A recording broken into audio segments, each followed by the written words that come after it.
you looked like you were playing with the idea of maybe running for an office of some kind at some point. Yeah, this is, understand that this is... You'd be stupid to vote for us in the bad... This is utter nonsense. It's surreal.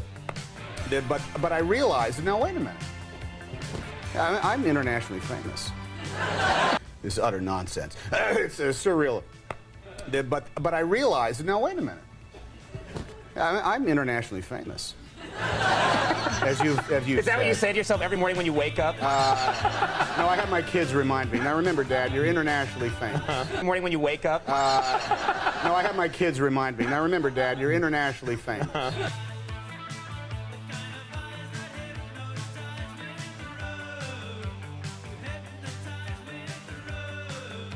Is like this curse word, you become desensitized to them, so that when someone uses something like that, it actually makes you pay attention. I mean, like, for example, if you can use the term "Olandy" now, just as well, and in any circumstance. Olandy? Olandy works just as well as the F word, the F four-letter word. Don't know that word. Olandy.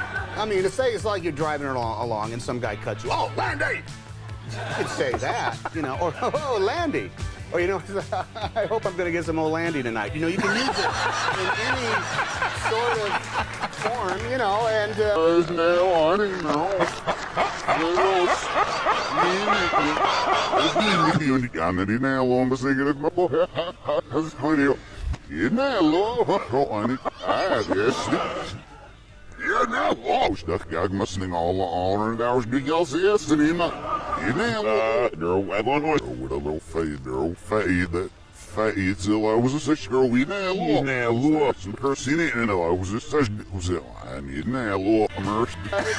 know, I mean, how did curse words get started anyway? It's all connotations, so you can still work with them. That'd be great if they actually beep all that tonight. Would that be fabulous? We can get them to beep Olandy. It's on Conan O'Brien. People at home would think, like, what happened to Tom Hanks? He flipped out. Jeepers, creepers. He said, I want to get some tonight. Change the word. And then your kids will use the term knothead, and you'll watch their mouths out and whistle. What did you call your brother? I call him a knothead. Did you ever get soap in the mouth? I'm the only guy I know in my generation who actually, my parents got some dial soap and they put it in my mouth. And it wasn't bad. I just took it.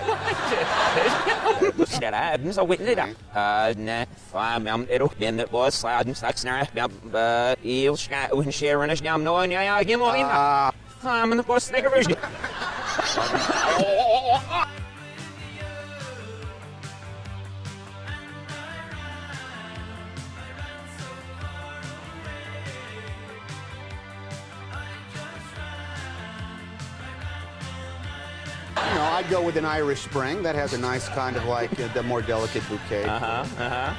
The creamy center. You read in a, that made no sense, yet it got a laugh. Yeah. I like my job. I think the term creamy center. I like my job. I think the term creamy center is just always going to be a funny one. Yeah. Hey! It's yours now. You can have it. Make up for the movie thing. That's right. Well, it's not salty language, is it? Or is a creamy center kind of salty? That's what I've heard, but never mind. It's not salty language, is it? Or is a creamy center kind of salty? That's what I've heard, but never mind.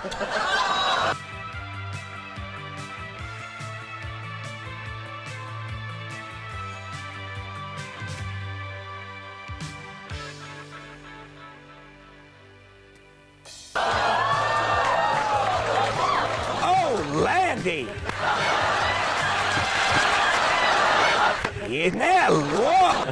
So do us proud. Oh, Landy, I am. And you know what? Well, wait a minute. Now, maybe this might... I could, you know, it would be a terrible thing to happen to the political landscape, but I bet I could get some votes. And as a matter of fact, thank you. Thank you.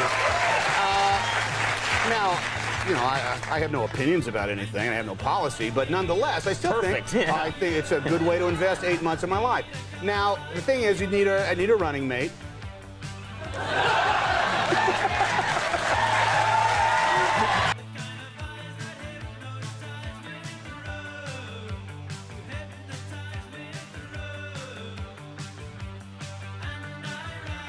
You know, I just don't see it.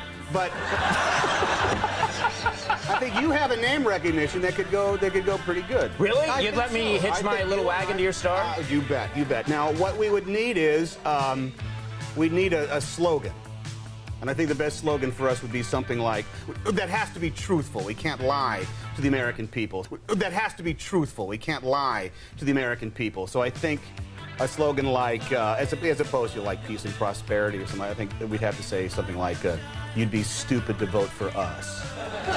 Which would be true. Would hit a chord with well, people. I think they couldn't argue with it. They could not argue with that statement, and I think everybody would have to agree. I think it'd sail in the polls. And we would also need, obviously, a name for whatever kind of political party, because independent is jive, I-N-D, who cares? Right. We need like a need like a name, and it'd be best if it somehow represents who we are and how we are perceived by the public. And so I would say probably we could call it what? The bad haircut party or something like that. Because bad haircuts are usually the things that might... I have a good haircut for about 3 hours, and then my hair grows, and it becomes a bad haircut. And you have... I'm kind of famous for having bad haircuts. It's a bad haircut. So with the slogan, you'd be stupid to vote for us, and the name, the bad haircut party, the only thing that's truly missing would be the emblem that every party has, and I think it would be something like this. You know, you'd be stupid to vote for us in the bad haircut party. Because, you know, they're always standing behind this on the thing. They're always like, yeah, this is always down there like that. And I'm going to say to you now that a vote for us would be a waste of your time and effort, but nonetheless with you. And I think we draw 14% of the, I think we get 14%. 14%, that's pretty good. I mean, anybody running for president or any office, you get 14% of anything. Yeah, yeah. So if I'm the head guy and you're the vice guy. Would you really let me come along? I think you should. I think it would be a wonderful, I think it would be a great addition to the ticket. I think we have a lot of stuff to say for America. So if you'll join me, Conan,